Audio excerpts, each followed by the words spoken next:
Ilang kapuso stars ang mapapanood this year sa Metro Manila Film Festival. Una riyan ang romantic film na Love You So Bad na pagbibidahan ni Will Ashley at Dustin Yu with Bianca De Vera.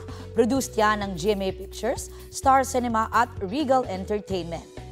Kamakailan naman present ang inyong mare sa MediaCon ng Bar Boys After School.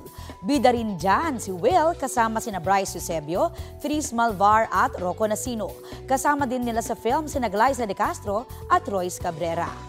Present din ang inyong mare sa star-studded na grand media launch ng Shake, Rattle and Roll, Evil Origins.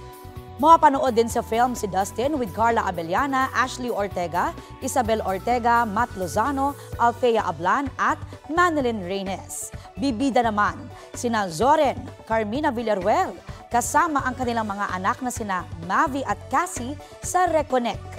Tampok din dyan sina Kelvin Miranda, Angel Guardian at Kokoy De Santos. Abangan ang inyong paboritong kapuso star sa December 19 sa MMFF Parade of Stars sa Makati City. 1 p.m. mag-a-assemble sa Diosdado Macapagal Boulevard ang floats ng mga kasaling pelikula ayon sa MMDA. Tinatayang tatagal ang parada ng halos 2 oras. Sa Sabado, Part 2 na ng 23rd Anniversary Special ng Magpakailanman.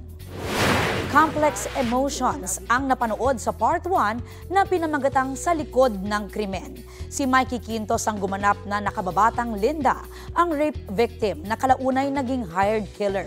Sa pagpapatuloy ng kwento, gaganap ng Linda si Beauty Gonzalez sa episode na Ang Babae sa Death Row. Pag-amin ni Beauty at Mikey, pareho silang nakaramdam ng pressure para bigyan ng magandang pagganap ang karakter ni Linda. And I really want to give my best because totoong story po to sa totoong tao, sa totoong buhay. So I want to give justice for it. Ako natakot ako sa kanya, playing her. It was very dark. I'm not gonna deny. Pero these things happen in real life.